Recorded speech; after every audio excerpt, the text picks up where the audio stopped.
Well, howdy there, Internet people. It's Bo again. So, tonight we're going to do kind of a biography. Get to know somebody a little bit. We're going to do it because of recent events and a statement that he made that I think the West is misreading. I think they're misreading his true intentions.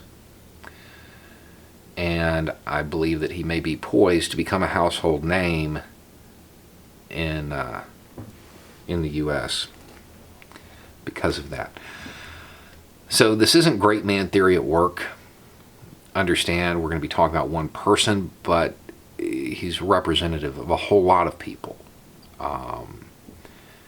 He's somebody that's been around a very long time that is just making moves that is going to elevate his position, I think.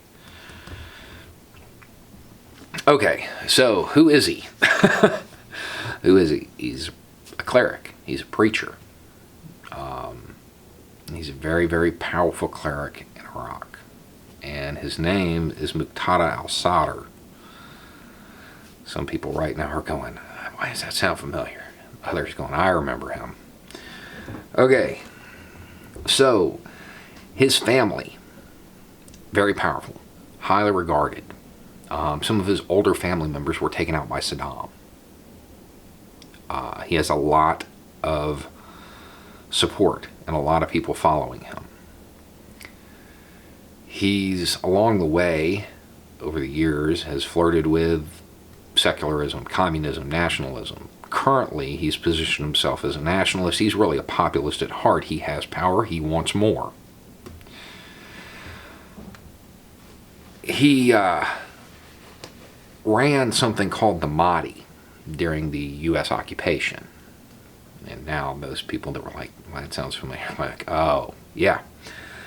They were active in a place called Sadr City. They also were active in other places. They ran supplies to the Sunnis in Fallujah. They had a newspaper, got shut down for inciting violence.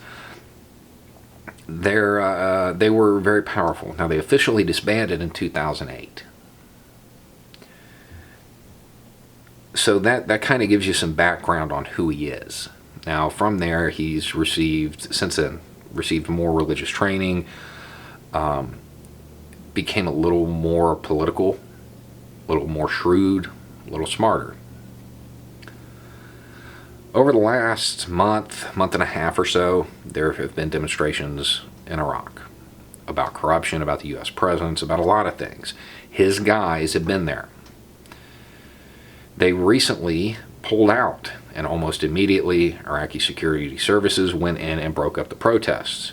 You can read that one of two ways. His guys are tough enough to keep Iraqi security services in check, or they were coordinating and cooperating. The answer is yes. Probably both. So he pulled his guys to go to his own protest, where he said that he wanted to do things peacefully, and it was an end to resistance. That's how it's being framed in a lot of Western outlets. Some are getting it right, most aren't. And sure enough, he said that. An end to resistance, and that's in the statement. However, omitting the word temporary seems like it could be an error. His demands haven't changed.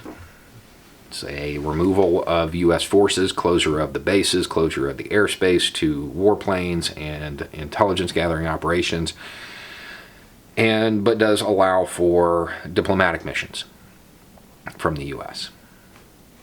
That didn't change. And he said he wanted to exhaust all peaceful options. Not that he was throwing in the towel. I think the piece of the puzzle that is being overlooked is that 3 weeks ago, that disbanded armed organization, he called for them to be reactivated. With that piece of the puzzle in mind, his guys have been at protests where people are upset and disaffected with the government. What have they been doing? Recruiting. They've been recruiting. And they're now at the point where the Mahdi are going to be reactivated.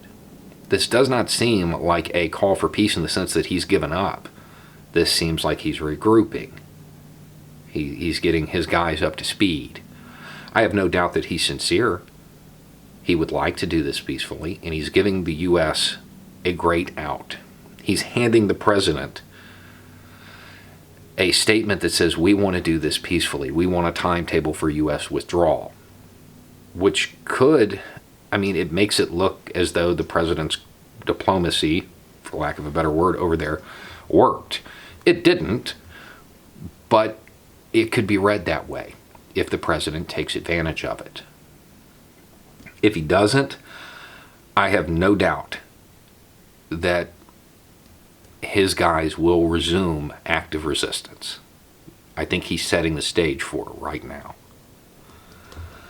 So, Muqtada al-Sadr will probably become a household name. We'll paint him as a bad guy. And he is, no doubt. He has done a lot of bad stuff, but he is at the head of a very large movement. He can mobilize a lot of people. He has had that support for a very long time. The only time you saw people defect from him, even in their darkest times, was when he issued a statement saying that looters could keep what they looted as long as they gave his guys a cut. That upset people, and some of them left. But other than that, he has maintained support for decades. For decades. And he seems to be positioning himself to resume operations. Now, the obvious question is, should the U.S. withdraw? The U.S. never should have been there. Never should have been there. And yes, they should withdraw. They should have withdrawn. We should have withdrawn in 2004. If we were going to go there, we should have got out early. There's no reason for us to be there now. There's really not.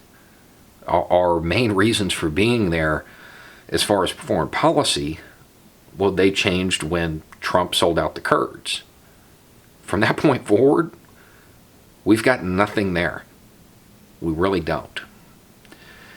And he is handing this administration, in a gift-wrapped package, an easy out that's going to make it look like they won. But we don't know if the president will take it. Anyway, it's just a thought. Y'all have a good night.